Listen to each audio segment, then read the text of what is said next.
Whether it's day or night, this is Grissabria from Two Card Hand, and welcome to another episode of Two Card Cast. As always, I'm joined by my buddy, my pal, my partner in crime, Miles Mono. What's up? How's it going? Nerds, geeks, and dorks. We got some. And Hmm? and yeah, we got some spicy stuff tonight to talk about We. because, as you all know, the banned and suspended announcement has recently come out for CC, and Mhm. it completely shakes up the meta. And I'm not gonna lie, this is probably going to be the biggest meta shakeup that I have seen. Maybe even due to Living Legend since I've started playing, but Hmm. crazy meta shakeup, dude. Yeah, it's gonna be absolutely insane. Let's just jump right into it here. I'm gonna pop it up on the screen, and I'm just gonna read through it here. So the following changes to Classic Constructed are effective starting January 30th, 2023. First thing here is that Belittle is banned. Thank you. Belittle is banned. Here it says, Thank I'm you. just I going like to read this and then we can kind of talk about our takes here. Under Belittle, it says, despite taking multiple strong anti-aggro tools from the format, we have no desire to just hand the keys to the castle over to Fi. There may be fewer frostbites in the future of Classic Constructed, but the absence of Belittle should mean that the ones that do show up will be more effective. Furthermore, removing Belittle lowers the ceiling on Fi's output by producing fewer virtual 6 and 7 card hands. This is also a ban directed at the long-term health of Flesh and Blood. As a generic, it's too easy for aggro decks to default to Belittle and Minnowism as their foundation, and when they do so, the unique nature of our heroes is de-emphasized. Belittle and Minnowism as a resource engine also diminishes one of the unique elements of Flesh and Blood game system and its deck construction considerations: the trade-off between impact cards and cards that produce resources. Belittle fetching BLU, Minnowism, Blue Minnowism, yep, allows decks to cheat on the resource base, increasing threat density, output consistency, and leading to less instances of interesting game states where players have to make the most of blue-rich hands. This is the kind of variance that adds to the dynamic ebbs and flows to the gameplay that we like. Variance that doesn't allow you to even participate in the game is the kind of variance we are opposed to. Belittle has featured prominently in 5 Viserai, Briar, Katsu, and countless other brews over the history of the game. Belittle Engine decks won both Pro Tour, New Jersey, and Lille. We're excited to see a more diverse world where go-wide heroes are forced to explore other options. I think this is great, but I want to hear what you have to say right after hearing that. Well, I mean, yes. I think this is the card that since I've started playing, I've heard the most call for bannings. And it completely makes sense. For one, it's generic, meaning any deck has the potential to run it. And because it cares about things with power 3 or base power 3 or less, it allows you to run other blue things like Channel Classic, Blue Snatch. You can run some strange yellows, especially in Ninja, where a lot of your stuff you just want to make a really massive combat chain so that it's impossible for your opponent to actually fully block anything out. You don't really care that this Cinderclaw Devotion that you're going in with is yellow, and it's bonus that you can reveal it with the Belittle, fetch out the Minnowism, and then just use that so you don't have to actually run blues in your deck. And you're going to be familiar with this concept, and anyone else who's played Magic before totally will as well. It's like running that singleton Shockland for that one sideboard card when you have a bunch of fetches main deck, Hmm. so that you don't need to clog up your board with friggin' mountains or anything. You can just crack your fetch, go grab your stomping grounds, and then have access Mm-hmm. to whatever you wanted red for in, say, your green white deck. Mm-hmm. Yeah. It's like that. You don't have to clog down your deck with blues because you can consistently, especially because you're probably going to be running at least 6 copies of it. I'm not super familiar with Ninja, but I would not be surprised if they even ran blue a little, Hmm. just because it can reveal itself, and then you can also banish it with Art of War in 5. Hmm. But it cheats the resource system, just like LSS was saying, 100%. Yeah. and I'm really happy to see it go. Yeah, me too. I think this is really healthy. I think this kind of displays that LSS have their finger on the pulse of what's actually important, while Mhm. trying to ban other things first, kind of revealing the problem, and it shows an attitude that they're willing to kind of experiment in order to figure out what's the healthiest. And I think that's honestly just about the most we could ask for. Yeah, and something I like to keep in mind when, because still think it's a really fun card, and I want to play with it, but I'm gonna wait until Living Legend becomes a format where pretty much everything is gonna be legal, Mm-hmm. and that's gonna be a playground for all this broken stuff. Uh, yeah, it would have been fun to run, but hey, I think you can still run it in Clash. That's a fun format. It is a fun format. If we have time here at the end, we might talk about some alternative format options here. Yeah, absolutely. The second ban in Classic Constructed makes me cry. They banned my favorite card in the entire game, Oh, and I'm that so happy. is Winter's Wail. Winter's Wail was just so well designed, and the power per swing is insane. It demands, if you can get rid of their equipment early, it demands 2 cards, or And it else. was in the first box we ever cracked together. Yeah, it's true. And as soon as I saw it, I was like, "This is it. This Hmm. is this is amazing." We I've grabbed been the in love whole with it ever refund, since. went with it. Yep, yep. And I loved it. I loved it. It was great. But here's what they have to say about it here. Winter's Wail is too strong for a one-handed guardian weapon. That's just true. I Hmm. love it, but it's just true. Hmm. Tales of Aria represents a set where boundaries were pushed, and as we learn more about Flesh and Blood, it has become increasingly clear that Duskblade was not the only majestic weapon in Aria that went too far. Winter's Wail has impact on the game equivalent to, if not greater than, many two-handed weapons, like Anothos, Romping Club, Nebula Blade, and Sledge of Anvilheim. It brings that output to the table while also carrying with it a Rampart of the Ram's Head, Stalagmite Bastion of Eisenloft, or an Arcane Lantern. There needs to be a Hmm. meaningful cost to playing a one-handed weapon given how much value your offhand provides as a Guardian. In hindsight, the value of shields wasn't priced incorrectly to Winter's Wail's final form. Sorry, Hmm. it's late. If you can't tell, we're recording after dark. This is 2 cards after dark here. It's Yep. too easy for an attack from Winter's Wail to change the swing back damage equation by a disproportionate amount. Oldhim's Hmm. ability to keep a 1 card hand and offer 4 damage while potentially mitigating double digits of damage on an opposing turn has been at the core of his broadly favorable aggro matchups. Oldhim without Winter's Wail still offers a hearty challenge for aggro decks based on best in game defensive options, as well as a bevy of crush and ice effects. We expect Oldhim decks will have to adapt significantly to this change, but in no way do we expect Oldhim to disappear from the metagame. Okay, so I heard rumblings today. I need your thoughts. I Mm-hmm. haven't told Miles about this. We haven't talked today since we tried recording earlier and we ran into some computer problems. Mm-hmm. Uh, so fresh thoughts on this. You run Crown of Corn at peak. You run Findel Spring Tunic. Mm-hmm. And as your weapon, you run Sludge of Anvilheim. And on your turn, every turn, you just Coronet Peak Mm-hmm. until And you're able Anvil. to fucking Anvilheim on every third turn with the Tunic. And then you just play, yeah. How great does that sound? Does that sound like fun? Do you want to do it? No.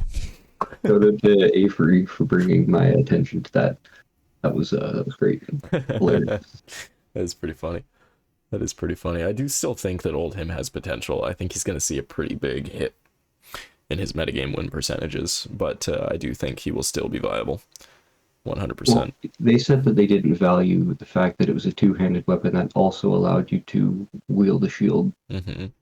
Uh, do you think you're the resident Oldhim player here, so I'm curious, do you think it would have been balanced if it either came in for 3, so it wasn't at the 4 break point, Yes, that's balanced. Immediately, that's balanced. or it was a two-handed weapon that had the same effect and cost 3 to swing, but came in for 5 with the same frostbite trigger?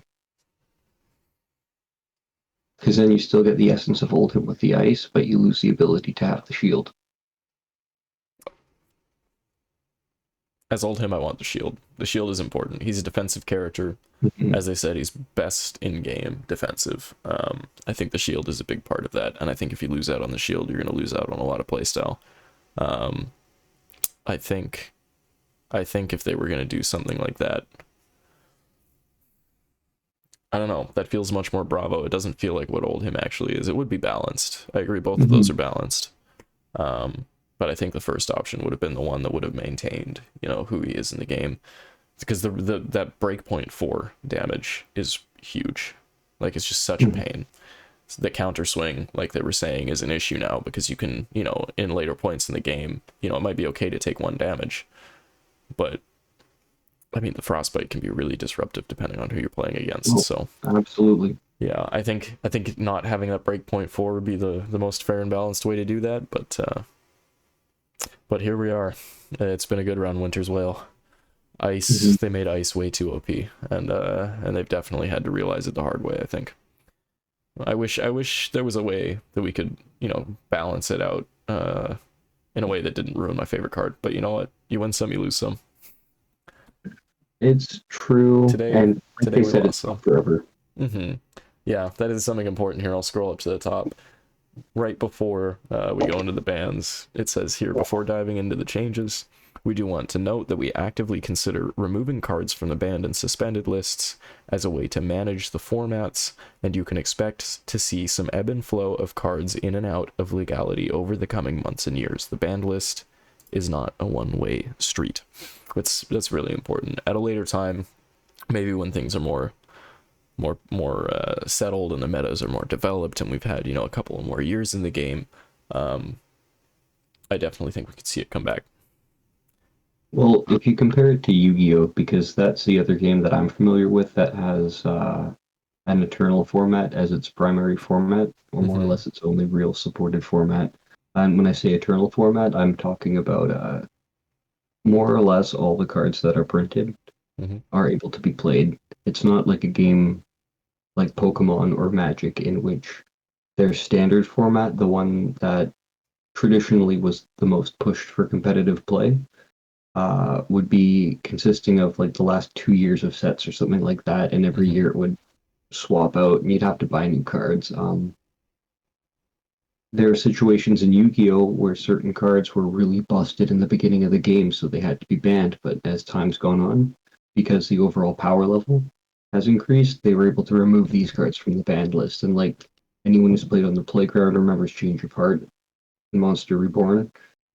I know for sure Change of Heart is off the ban list and is just like restricted to 1, and Monster Reborn I think might be as well, but that's kind of crazy. And I could see in Flesh and Blood in a few years the power level being at a point where Winter's Whale might be something that isn't completely meta warping.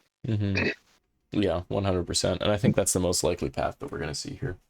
I think as time goes on, that power creep is inevitable in every game. You can manage it at a certain point, you can cap it at a certain point, but like comparing the early days of Flesh and Blood here to the early days of Magic, I'm sure we can all see a lot of comparisons. The Magic players in the world. Well, I'm happy that I don't see a channel Fireball in Flesh and Blood. Yeah, 100%. Sphinx's Revelation, though, I mean, it's not too far off from Tome of Fire and All. You draw cards and then you gain life for the drawn cards with an X cost. White, blue, I think it was, but anyway. And the difference there is the action point system. Yeah, 100%. It keeps the Tolman check. Yeah. Next on the list, we have Amulet of Ice, which Okay, is that one I'm actually really sad about. suspended along with Hypothermia until Okay. Icelander becomes Living Legend. And I think that's a really interesting stipulation because that kind of implies that they're going to give us another ice, like they're going to give us another avenue to use these cards. Even if that does remain old him, I mean, I don't really see that happening. I think we are going to go back to that one day. But I'm disappointed in you. Miles, come on, there's Lexi. oh, Lexi Lexi, right? was Lexi's it nice here. she played and she was pretty good. She wasn't top tier, she wasn't busted, she was Mm-hmm. actually fair and balanced. Mm-hmm. And even in the most disgusting decks with Lexi that I played, Mm-hmm. you could still beat it if I whiffed or you knew what you were doing. Mm-hmm. But when you take away Amulet of Ice, it really, really hampers the deck's ability to go into aggro matchups, to do slower control matchups into Guardian, Mm-hmm. and Guardian's the main one I can think of right now. Mm-hmm. Now that's gone, and it reminds me of when I never even got to play with this card, but when Ball Lightning was banned because of Cheerios Briar. Mm-hmm. Cheerios Briar, for anyone who doesn't know, being a I think lightning focused build of Briar early in the Tales of Aria meta, when that was released, where almost all your cards cost 0, hence the name Cheerios, and Ball Lightning, which causes any subsequent elemental or lightning attack action in the combat chain to deal 1 more damage. Mm-hmm. She completely broke that, but it was fair in Lexi. Mm-hmm. Fair as that card can be in Lexi. Yeah, that makes sense. That makes But sense. it's just like that because another hero is too busted, the one that they actually designed well. Like both of her bows, they're completely fair and balanced. Shiver and Voltaire, the Mm-hmm. Majestic and the Common. Mm-hmm. And I can see actual uses in game where I would play either of them. Uh, but Guardian, they had one fair weapon, Titan's Fist, Mm-hmm. if not kind of underpowered, and then Yeah. busted Winter's Wail. And then they completely screwed the pooch with the Runeblade weapons because we had Duskblade, which they preemptively banned and we've never even gotten to truly play with. Like, Mm-hmm. that's kind of dumb. And then Yeah. Rosetta Rosetta Thorn, Thorn. That which I would not mind seeing that one banned. I'm disappointed that they are banning Winter's Wail before they would ban Rosetta Thorn, considering the state of prior metas. Yeah, well, I mean, as we saw when we went over the stats last week in the forgotten episode of the podcast, the lost episode, if you will, um, that Old Him has a huge share of wins, despite having such a proportionally low share of playership supporting him. Then I think, In the I first think week of the that's true in the first week, program. but we've seen that time and time again, and he's had Winter's Wail the entire time. It's been for the last like year and a bit now, an ongoing issue in the minds of a lot of people. And I think that Mhm. the stats, even if I love Old Him, I think that the stats do represent an issue. And you're just not seeing the same, but like you're seeing more playership but less wins from the Briar crowd, right? So I really think that just represents that Winter's Wail really is a priority. Oh, then I would, just to clarify, I would not. I don't think Rosetta needs to be banned in this current meta, or I just hate it. I want it to burn. yeah, but it's in the previous one. Like I'm thinking, really pre-uprising, Yeah. and in the Everfest meta, which I think I was more in the game at that point, and Yeah. you were more playing more whenever we'd hang out. And, Yeah, uh, 100%. Getting frustrated and still learning, and yeah, mhm, yeah. mhm. Hmm. Not having found your like spirit deck yet, knowing that you loved old him, but But not we not didn't being have all prepared the to cards play. to play him. Yeah, But we didn't have the legendaries and the crown of seeds and all that stuff that we it's needed to true. actually Make him make work. him into the Yeah, yeah, yeah. So I'm just gonna read the hypothermia and amulet device thing here, yeah. and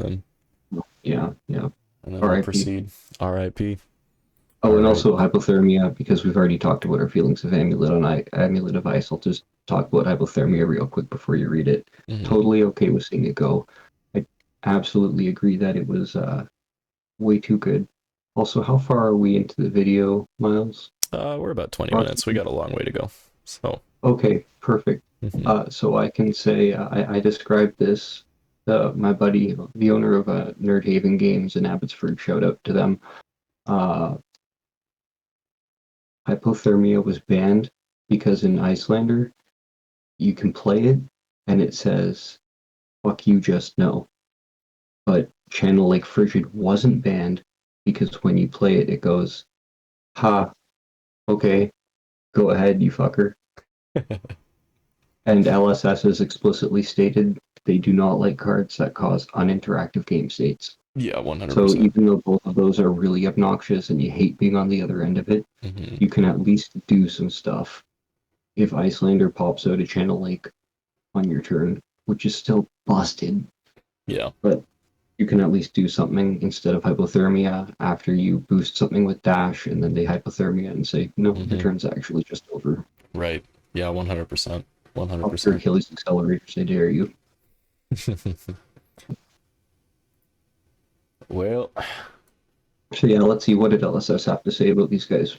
Icelander has not been quite as dominant as Oldhim this season, but as our world champion has proven, there is nothing scarier to see across the table than a great player behind a waning moon and an ice wizard. Icelander has effective game plans into virtually every hero in Flesh and Blood, and it would be challenging to bring the deck back to the field with only a single alteration. Therefore, we are targeting some of her best tools for both aggro and control matchups. With hypothermia in Arsenal, Icelander feels virtually invulnerable against decks that rely on bestowing Go Again to their attacks. With a single free blue card, turns are routinely stolen from Briar, Dash, and Fi. Hypothermia can undo multiple turns worth of setup and planning by an opponent, and that's a feels bad moment. That's a really feels bad moment. Oh, absolutely. Yeah, because with Channel Lake, at least, you know, like you said, you can still do things, and in addition to that, I mean, it doesn't completely ruin your game plan, you just have to adapt. Like, there's still some skill to it, right? Whereas with hypothermia, it's just purely a win more feels bad moment, you know? Absolutely, I agree. Totally. Likewise, they say Amulet of Ice allows Icelander to sculpt a perfect opportunity in the late game at very little deck building cost, and almost no output cost, given that it is free to play and has Go Again. The fact that Amulet of Ice is routinely part of Icelander's plans against aggro as well as control really tells you all you need to know about its power. When it is still worth playing a card with no block value against extremely potent offensive strategies, there's really no risk and reward proposition around Amulet of Ice. It is simply all reward. We much prefer if Icelanders that wish to set up these card denial game plans are forced to do so at a higher cost on the back of something like Insidious Chill. We expect these suspensions to last until Icelander attains Living Legend status, but we will check in at the next B&S announcement to make sure that they are affecting both Icelander and the format in a general manner that is consistent and with our goals. I feel like they nailed it on the head. Yeah. I mean, as much as I'm pissed off about losing Amulet of Ice because I love Lexi, she's amazing. Well, I don't know if you were able to, you were reading, so you didn't see, but I had put up the cold foil frost The hex that frost you gave hex. me Yeah. during the last episode, or before the last episode. But the Amulet of Ice allows you to set up, at the beginning of the game, turn 0, you can slap down an Amulet of Ice, or 3, Yep. I don't know, and then they're ready to go late game once you get your frost hexes down and have cycled through your deck to do that disgusting combo. Anyone who is not aware, for the combo, you Arsenal and Ice Eternal, I think it is. You try and have an energy potion out, and they have 3 frost hexes, and you have like Insidious Chill and like the 3 Amulet of Ices we just talked about.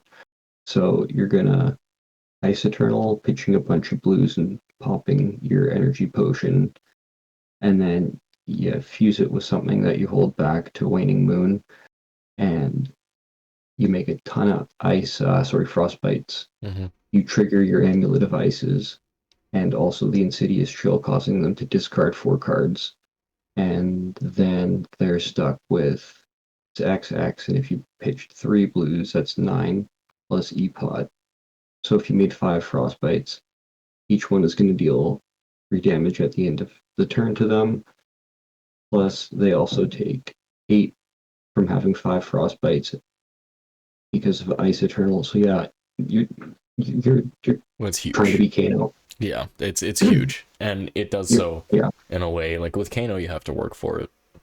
You really have to well, he work feels for a it. lot more like a fire mage, right? Yeah. You recently started playing Warcraft Classic, Hmm. and I don't know if you've messed around with mages yet, but I love how Icelander really does feel like you're playing a frost mage, whereas Yeah. Kano absolutely is a fire mage, Yeah. 100%. 100%. And I think they killed it with those archetypes. I did notice that as soon as I went back to WoW. I was like, oh my gosh. Hmm. I touched this again, and it really felt like the flavor was really similar in a really cool way, and I did appreciate that. There are a few tail notes for CC here that I just want to go over real quick before we move on. The first of those, while it is not banned or suspended, they mention Crown of Seeds. Hmm. Notable for its absence in this banned and suspended announcement, Crown of Seeds deserves its own discussion. We are not blind to the fact that a tremendous portion of Oldhim's power lies in the card filtration and damage prevention of Crown of Seeds. Certainly, in many scenarios, Crown of Seeds would have hit the bench in the CC format some time ago, much like it has in the Blitz format. However, we recognize what the legendary acquisition process means to a flesh and blood player. Many of us at LSS still look back fondly on the first legendary After Dark on the first legendary we ever opened from a pack, and we use them in our decks happily and proudly, taking every opportunity to share the card's history with our opponents. And then down here it says, we take the bond between a player and a legendary seriously. That is not to say we will never ban a legendary card. We will always do what is best for the health of the game when it comes to the banned and suspended announcements, but we will exercise a greater degree of caution when it comes to legendary bans, and we absolutely view them as a last resort. Given internal testing, as well as cards releasing in Outsiders, we believe Crown of Seeds should remain a part of Classic Constructed at this time. What do you think about that? Well, I want to give props to LSS because of all the companies that managed TCGs, hell, or even they're doing even like on par with Riot Games when I used to play League with their patch notes, like with their explanations and walking Mm-hmm. through their thought process of why they're Mm-hmm. doing what they're doing. And can we agree that that was a really, really eloquent way of saying, ignore the first part about opening your first legendary, whatever, but players have a monetary bond to their legendaries, and we don't want Mm-hmm. to piss off our established player base. Exactly. Yeah, I think that's huge, especially considering everything that's been going on with Wizards in recent days, the overprinting and that disastrous fireside chat. So, You know, I think that's kind of a little salt in the Wizards' wound there, so to speak. Yeah. oh, and I mean, guys, if you look at the combat chain in like just Wizards battle against itself, it's really, really, really, really, really long. And they didn't block anything, and that was just to salt the wound. Mm. Ow. And you could just freaking use your Snapdragon scalers to give it go again, and when it hits, use Mask of the Pouncing Lynx to grab another one. Because I think Mask of the Pouncing Lynx shouldn't have been banned. I I think still it's think definitely Fi is getting too good. close. I think something that they're hesitant to do is get rid of it right before all this ninja support, and I think based on their referencing of Outsiders there, I don't know, we might see some change-ups to the way that heroes are played.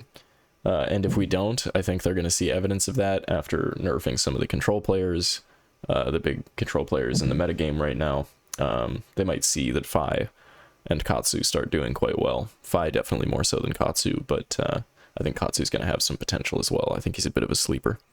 But yeah, I think if we see Fi showing up in a huge way in the meta, we very well might see some bans or some suspensions at the least until Fi rotates. Mm-hmm. I got one more note here, and that is Briar, Warden of Thorns, and Living Mm-hmm. Legend check. A very small note here. The reason this BNS announcement was originally scheduled for January 30th was so there is a living legend check at the conclusion of ProQuest Season 3. In the unlikely event that Briar or any other hero happens to cross the 1,000 point threshold in the final weekend of ProQuest, she will attain living legend status as if this announcement were made on the 30th. So the first bit of this just kind of states that they were making this announcement early, but they felt it important because it's ProQuest season, and they don't want everybody to have a bad time during ProQuest. They want it to be a healthy meta. So they released this a few days early. Are you familiar with the I think another reason that they're mentioning this and emphasizing it is, are you familiar what happened with Prism in regard? So basically there was an issue where one of the event, like a win for something where it would have given her points to reach LL, she did win, but it was misrecorded.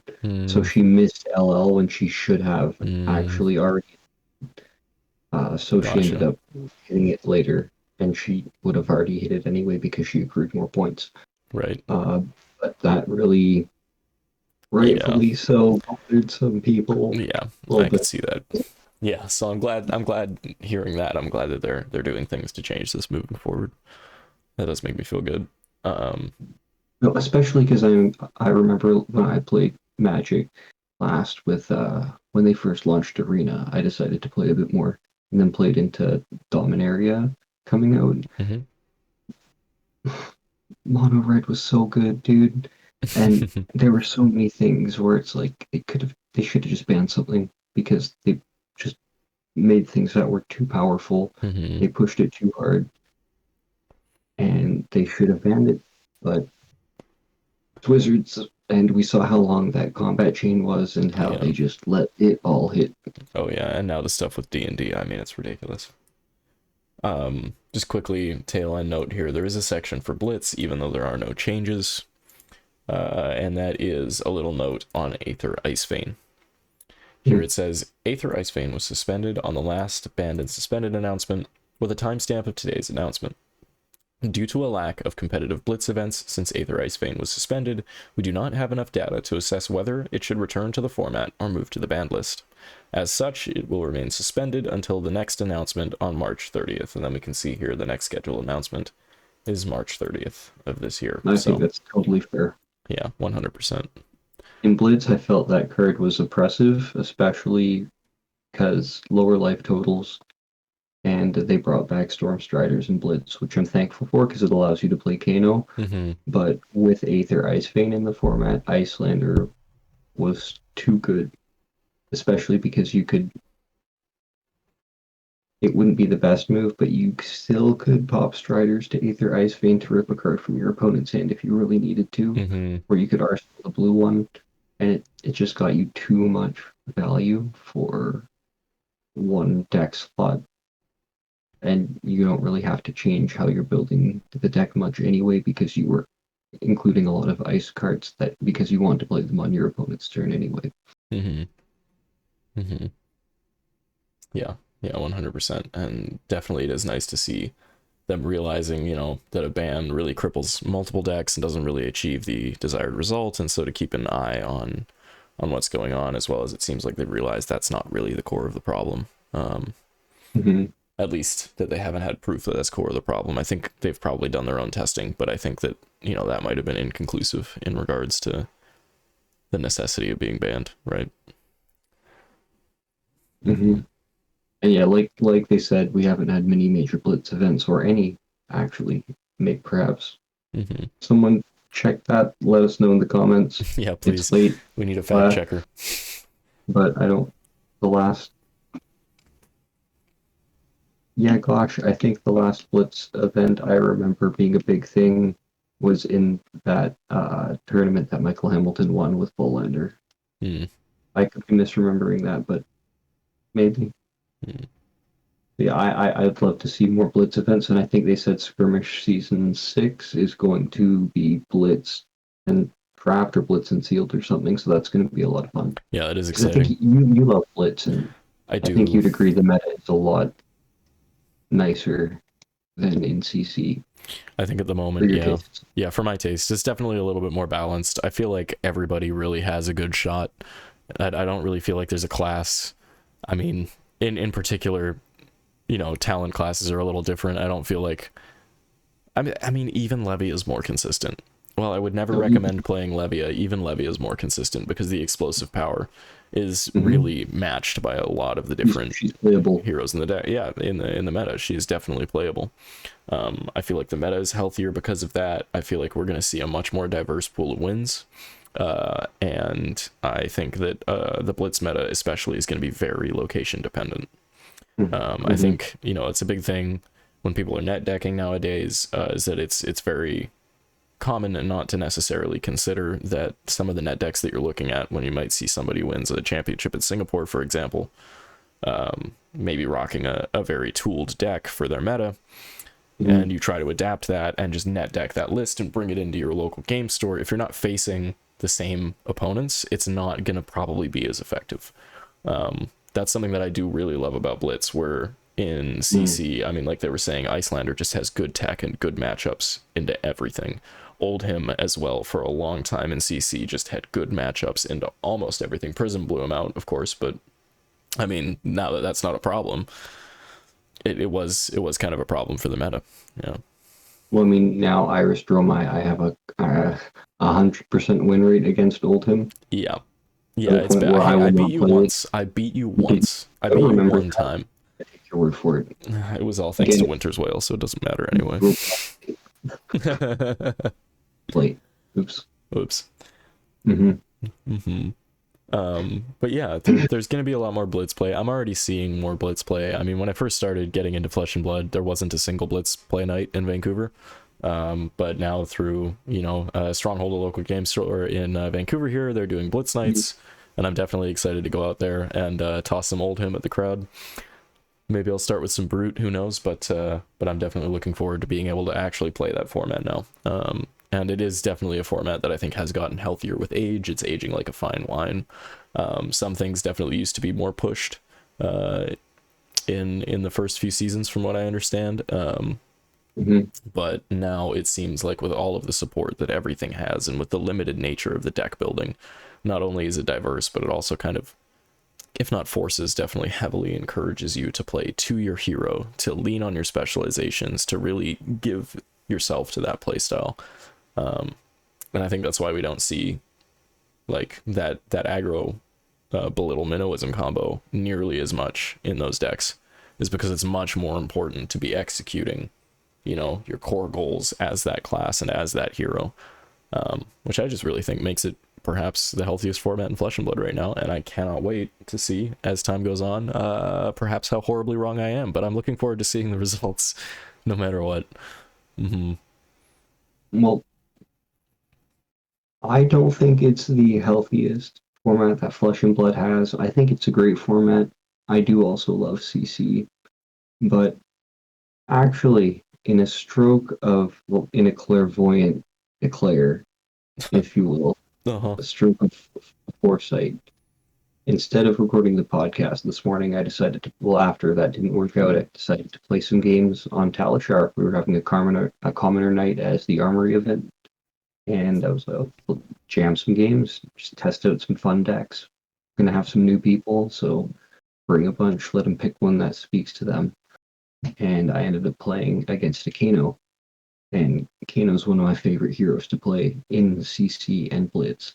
And I messed around with trying to make one work in Commoner, but I just kept getting steamrolled. So I go into this thing expecting that I'm just gonna ruin this guy, right? Oh, sorry, do you mind leaning the other way? You're cropping out of the camera a bit. Oh, yeah, there we go. Thank you. I only won the first game because he didn't see that there was an electrify trigger on the stack, and if he just blocked the attack, he would have won. And the second game, he steamrolled me. And I was just so impressed. I was like, dude, I love Kano. And I tried to build him, and I thought I was going to steamroll you because I couldn't do it. And I thought he couldn't be done in Commoner. But your list is incredible, please. Please will you share it with me? So shout out to Dan Demen2. I don't know if I'm pronouncing his username right, but fantastic Kano list that I only lost because Fi my buddy Matt piloted Phi the event, and he had just beautiful RNGs, blessed him, double lava burst Hmm. turn with stubby hammers. Brutal. He absolutely won that one. Hmm. But the other two, it actually felt like I was playing Kano, and I just crushed. It was great. Hmm. And he started actually playing during the same period in the meta as you and I, Hmm. when Everfest was the most recently released set. So I thought that was pretty cool. So he has a similar perspective to us. And he was saying that, in his opinion, Commoner is the best format in Flesh and Blood and the most balanced. Hmm. Because in all the games that I played, except for maybe that one against Phi, Hmm. they actually went pretty long. Hmm. And I thought it was just going to be like Phi, Ira, no one else is good. Hmm. It turns out there are a lot of different heroes that can do really well. And I'm pretty sure Chad won the armory with Hmm. freaking Azalea Hmm.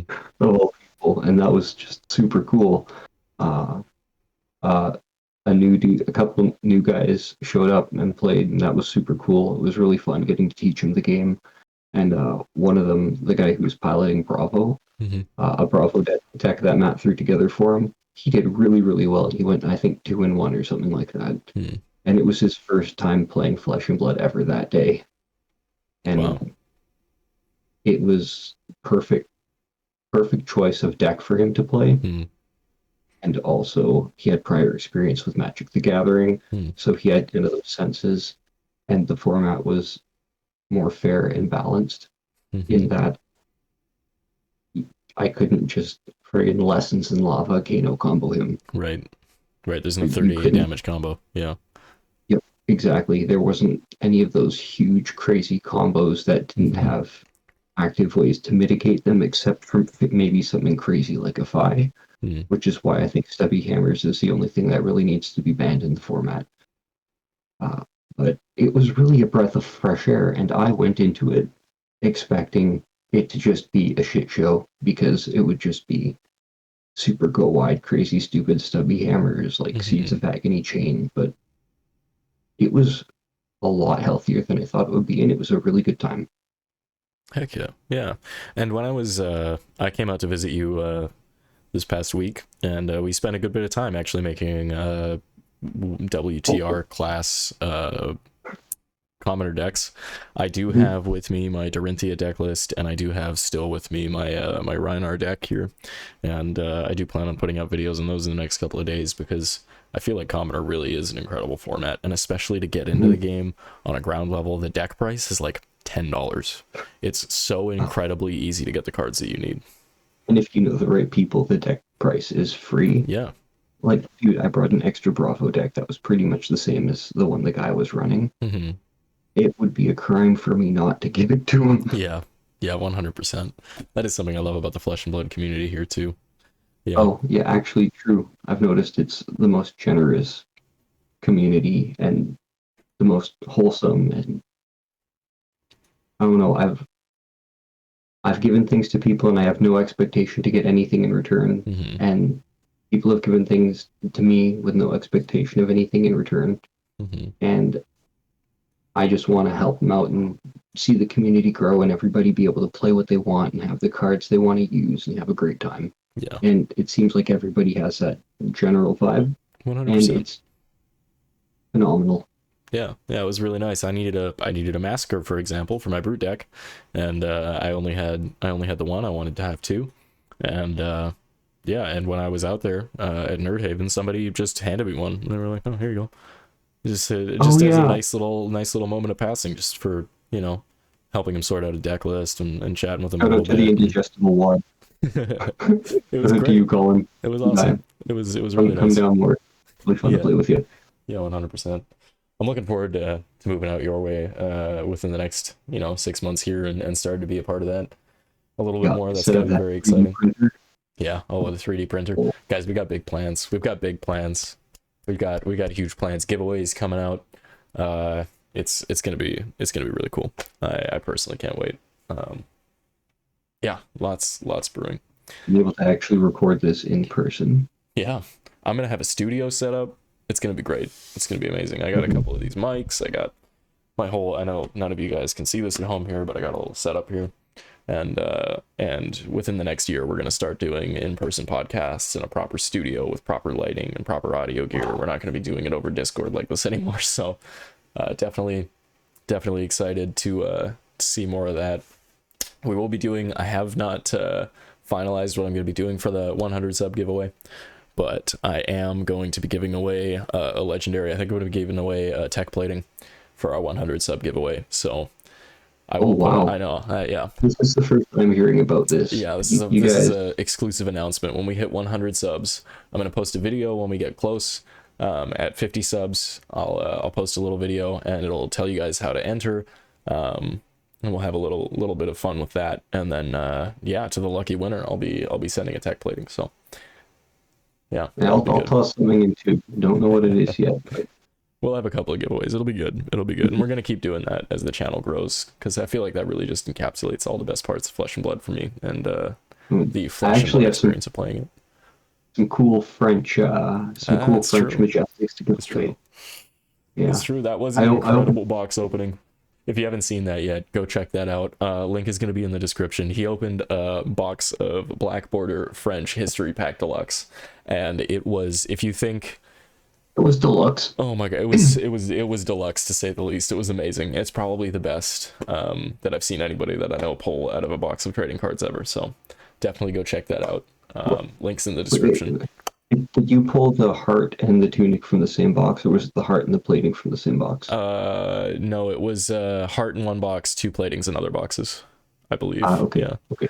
But you guys will get to see all of that. I guess you just got a little bit of a spoiler for my box break videos that aren't out yet. But disregard. One of them, I'm not going to tell you which. One of them has something very special in it, as you just heard. So that'll be good. Sorry, I had something to say there before I got quite so sidetracked. I'm so excited. Yeah, I know, I did get quite excited there.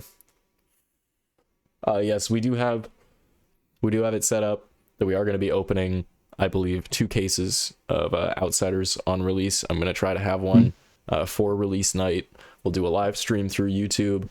We'll crack the case, and then, you know, I will probably be leaning into giving away one of the cards, one of the better cards from that crack, in order to give back to you guys, but only if you're in the stream when you're watching. So keep an eye out. Hit the little bell. Give us a little like on the video. Hit the subscribe button. All the things. All the things. And we're really gonna focus on building and giving back here in the next little bit, which I'm very excited for. Yeah, and with the studio and all the things to come, it's gonna be awesome. It's pretty amazing to think, you know, I was looking at the analytics earlier, and you guys have watched us for countless hours at this point. It's kind of insane, considering that we started this thing at the beginning of the month with like no support and no viewership, and that a video of ours can get, you know, like our first podcast the other day just got 50 views out of the blue is absolutely astonishing to me. So, and yeah. I do want to say we did have some support from the beginning. I remember our first podcast. My buddy Chad, he tuned in and watched. I think Avery, I think you watched too, maybe Superior Parsley.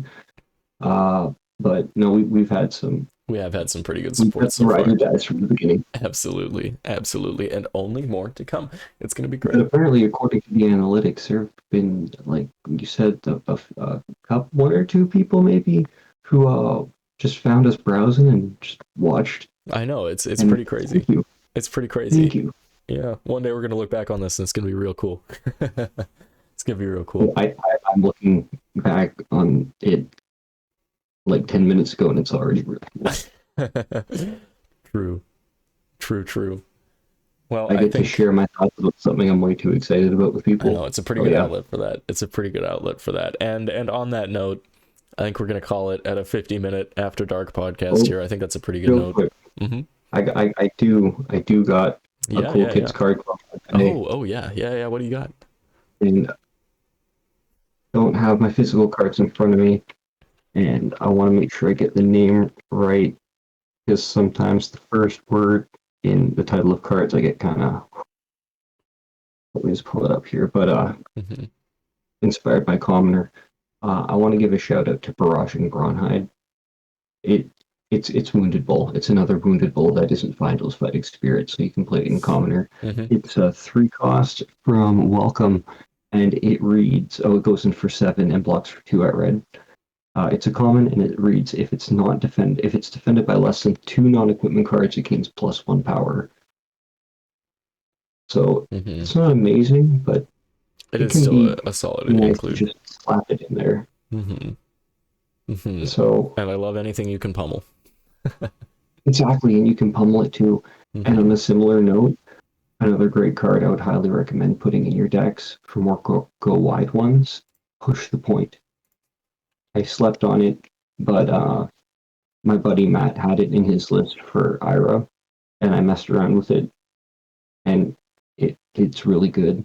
It's really good. I think it's also from Welcome. Costs 1, attacks for 4, blocks 2 at red, Mm-hmm. and it has if the previous attack on the combat chain hit, this attack gets +2 power. So for 1 resource, I which you think can I think snap. the red is +3. The yellow is +2. I'm looking I at it don't think it's here. push the point. Oh, sorry, I was thinking push the point. If I said adrenaline rush, I meant push the point. Mm-hmm. After dark, ladies and gentlemen. Absolutely. Adrenaline rush is okay too, but the reason I don't think it's as good as barraging Bronhide, the first one, is because it costs 2, and I can't think of very many good things to do with a single floating resource if I pitch a blue for it. I can't Mm-hmm. reflex it, and I can't pummel it with just 1 floating. Mm-hmm. But with push the point, on the other hand, the one that's actually the second uh, of the playable fantastic cards, costs 1, yeah, attacks for 4, blocks 2 at red, and if the last attack on the combat chain hit, it gets +2 power. And like I said, you can Snapdragons that, you can pitch a blue, you can Razor Reflex it. And then if you're playing a go wide deck, you still have 1 resource left to do something, like maybe Rosetta Thorn. I don't know. Hey, maybe that sounds like a pretty good move to me. I think also because, I got a soft spot for the art on the cards. Mm-hmm. It's thematic. It's the cool flow frostbite that Miles gave me. Heck You yeah. can't see it good, but if you pull a picture of it, I really appreciate how it has a Celtic knot pattern in it, and that harkens back to Aria and just the flavor of it and how it seems more like kind of Irish Mm-hmm. Celtic based in that sort of mythological realm. Uh, and you can see the world tree Corsham in it because you see that like it's a tree with some leaves and branches coming out, and Mm. that's obviously Corsham. Because then That's you really can see the cool. 3 glyphs for the different, I'm assuming the different elements, lightning, earth, and ice, around Mm-hmm. the outside of it. Mm-hmm. And as you know, Icelander was originally from Volkwer, but she ended up being teleported to Aria when she was very young, if I'm remembering the lore right. So she has a strong connection to both places, Mm-hmm. and it was the fabled landmark from Aria, Corsham, crossroads of the elements or something. Mm-hmm. That tree has a lot of magic power in it, and it's what caused her to teleport from one part of the continent of Earth to the other. Mm-hmm. That's really cool. It's a little bit that I can learn today. I love that. Love lore, So love much art, in one little picture. Yeah. love when they go together. Mm-hmm. 100%. Well, thank you for that. It's a fun little peek into some flesh and blood fluff, a little bit of lore for the boys and girls here. Cool Kids Card Club. Oh yeah. Gotta make a riff or But something.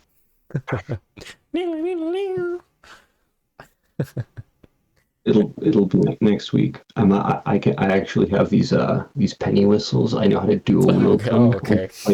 I turn myself into like the bag from bagpipes, and my nose turns into the chanters. It's pretty cool. On that note, we're gonna sign off. Have a good night, everybody. Thank you for tuning in. Grissabria from Two Card Hand. AKA your boy Bagpipes, and I'm Miles Mono signing off. Thanks for Ciao. joining us, guys.